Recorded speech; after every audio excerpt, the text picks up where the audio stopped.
para calon pemimpin kita di masa depan juga mempunyai kesetaraan pemahaman tentang pentingnya environmental ethics di masa depan.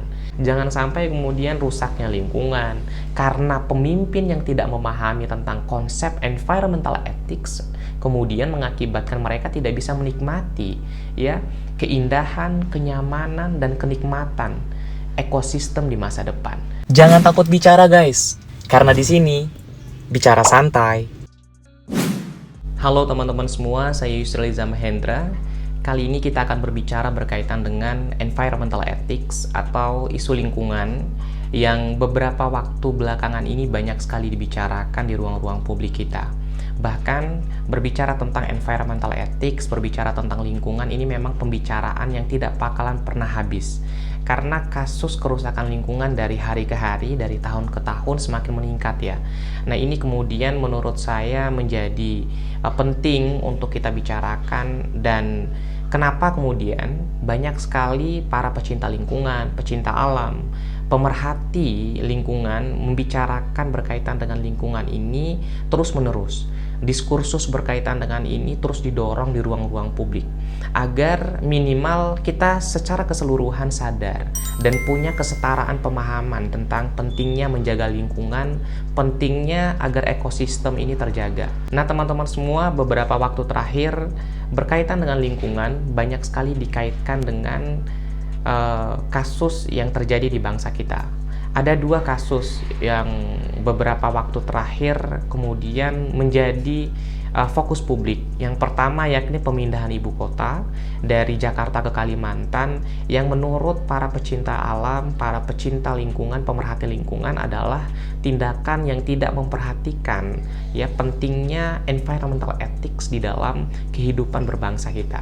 Kemudian kedua, kasus yang terjadi di Wadas ya, Kabupaten Purworejo, Provinsi Jawa Tengah, yang kemudian di situ ada pengalihfungsian lahan pemukiman ke lahan tambang. Nah ini menjadi menarik untuk kita bicarakan karena seperti yang saya sampaikan di awal tadi, bahwa berbicara tentang environmental ethics ini kita berbicara tentang masa depan, berbicara tentang investasi apa yang kita persiapkan untuk generasi di masa depan, apa yang kita sisipkan untuk anak-anak kita di 20-30 tahun yang akan datang. Nah teman-teman semua, kita mulai dari kasus yang terjadi di Wadas ya, Purworejo, Provinsi Jawa Tengah beberapa waktu yang lalu. Kasus alih fungsi lahan ini bukan hanya merupakan persoalan hukum saja, bukan hanya persoalan tindakan represif yang dilakukan oleh pihak kepolisian kepada warga yang ada di sekitar lokasi tambang, tetapi juga seperti yang saya sampaikan di awal tadi, ini erat kaitannya dengan persoalan environmental ethics. Dan bukan hanya yang terjadi di Wadas saja, banyak sekali ya kasus-kasus pengalihfungsian lahan, mengambil lahan milik warga kemudian dieksploitasi menjadi lahan tambang yang terjadi di seluruh wilayah di Indonesia, dan kemudian seakan-akan memberi luka bahwa tambang-tambang ini akan menjadi luka yang menganga bagi warga masyarakat sekitar karena dampak lingkungan yang disebabkan oleh tambang tersebut. Nah inilah yang kemudian mungkin menjadi alasan dari beberapa kelompok masyarakat sehingga melakukan demonstrasi perlawanan agar mereka ya tidak diasingkan, tidak diusir dari tempat mereka, sehingga di situ dijadikan sebagai tempat tambang. Selain itu juga ada tindakan-tindakan represif yang dilakukan oleh pihak kepolisian ketika melakukan pengamanan eksekusi lahannya. Ya, menurut saya ini seakan-akan memberikan peringatan kembali lagi kepada institusi kepolisian bahwa memang kepolisian itu hadir untuk melindungi warga masyarakat, untuk memberikan pengayoman dan perlindungan kepada sipil, kepada warga negara. Jangan sampai tindakan-tindakan represif ya itu hanya akan menodai citra dari institusi kepolisian. Dan Polri harus sadar bahwa kehadiran polisi di situ adalah untuk memberikan perlindungan, bukan melindungi investor, tetapi harusnya menjadi penengah ya, melindungi warga masyarakat. Harusnya posisinya seperti itu. Kemudian dari kasus Wadas ya, dari kasus tambang yang terjadi di Jawa Tengah ini juga menyeret satu nama, yakni Ganjar Pranowo. Banyak sekali netizen Indonesia membicarakan berkaitan dengan Ganjar Pranowo ketika kita berbicara tentang isu lingkungan yang terjadi di Wadas Kabupaten Purworejo ini. Karena teman-teman semua, kita tahu bahwa Ganjar Pranowo ini kan adalah gubernur dari Jawa Tengah hari ini, juga mengambil kebijakan ketika berkaitan dengan kasus ini. Dan selain itu juga, ya Ganjar Pranowo ini juga adalah ya kandidat yang masuk di dalam bursa calon Presiden Republik Indonesia. Saya rasa kenapa kemudian Ganjar Pranowo ini dibicarakan oleh banyak netizen Indonesia, karena banyak netizen akhirnya bertanya, seserius apa Pak Ganjar Pranowo ini ingin menjadi Presiden Republik Indonesia, tetapi perilakunya sama seperti yang dilakukan oleh Presiden hari ini, Presiden Jokowi misalkan, memindahkan ibu kota. Ganjar Pranowo ya merusak juga lingkungan dengan menghadirkan investor tambang atau menghadirkan investasi tambang di daerah Jawa Tengah. Nah, ini kemudian banyak sekali dibicarakan oleh netizen di ruang-ruang publik kita, karena tentunya untuk menjadi pemimpin di Indonesia bukan hanya harus fasih untuk mengeluarkan kebijakan publik, tetapi pemimpin Indonesia di masa depan itu haruslah ya memahami tentang apa yang dimaksud dengan environmental ethics, tentang isu lingkungan. Karena isu lingkungan ini sudah menjadi isu global. Bahkan grammar dunia internasional hari ini adalah berkaitan dengan environmental ethics.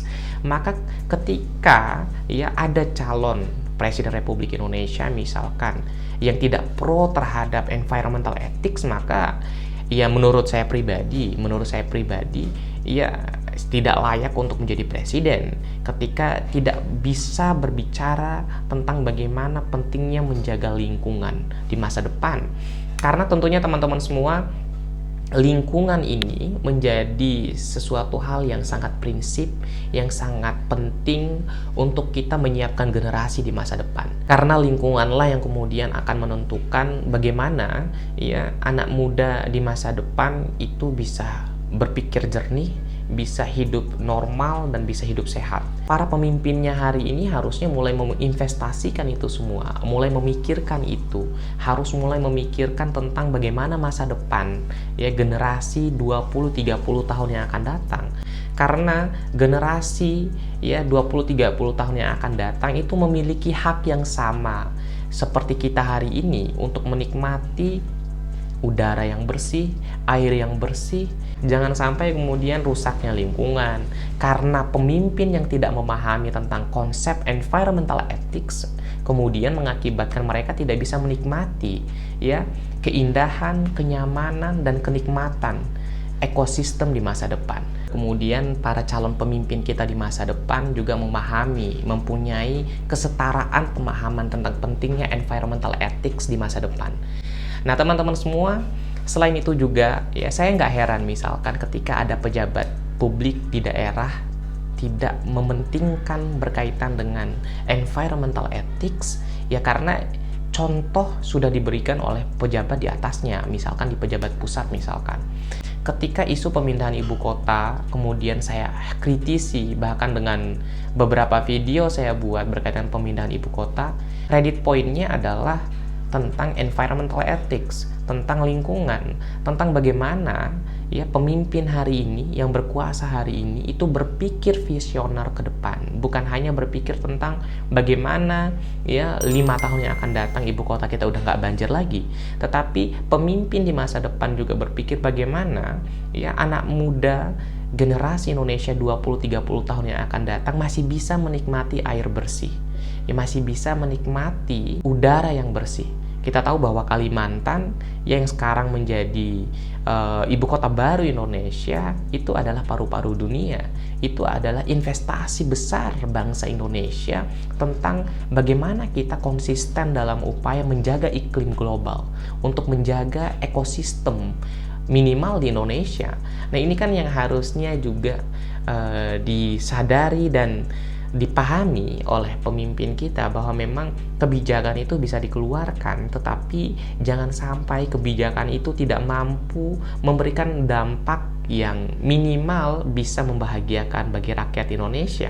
Dan pada akhirnya konten ini bukan untuk menjustifikasi siapapun, tetapi konten kali ini muncul untuk merefleksi kembali kesadaran dan keingatan kita bahwa memang untuk menjadi seorang pemimpin Indonesia itu harus paham ya masalah secara kompleks, ya harus memiliki pemahaman yang kompleks tentang bagaimana pentingnya ya memberantas korupsi, menjaga hak-hak setiap warga negara, bagaimana menciptakan keadilan, bagaimana menghadirkan kesejahteraan. Selain itu juga pemimpin Indonesia di masa depan juga harus paham tentang apa yang dinamakan dengan environmental ethics, apa yang dimaksud dengan lingkungan, ya, karena kestabilan ekosistem itu bisa menentukan bagaimana langkah-langkah strategis kita di masa depan, bagaimana kita bisa mempersiapkan generasi yang matang, generasi yang sehat, generasi yang bisa hidup nyaman seperti apa yang kita rasakan hari ini bila lingkungan dan ekosistem mereka sudah kita hancurkan, kita renggut. Merenggut ekosistem, merenggut lingkungan, merusak lingkungan sama saja seperti kita merusak mimpi mereka di 30-40 tahun yang akan datang.